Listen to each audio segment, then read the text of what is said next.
Hello, good morning mga kabig time. Today is November 16, 2023.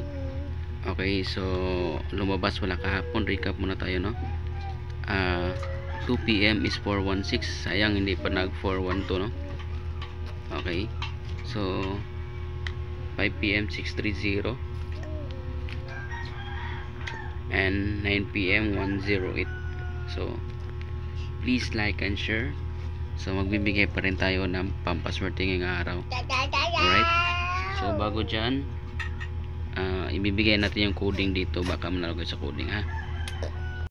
So yan po ang code number, no? 142, 289 and 493. Try nyo lang yan, tayaan. Baka manalo kayo dito. Okay, so good luck po. So ngayon magbibigay tayo ng one combination for today. Sana manalo po kayo at swertein. So ayan mga ka-big time, na mga hatag one time big time, no?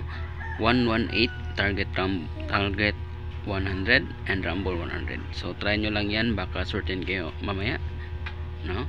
So ang coding po niyan is 443. If sold out po yung 118, 443 kayo. Okay, so maraming salamat. Please like and share. God bless you all. God bless you all. Bye bye and thank you.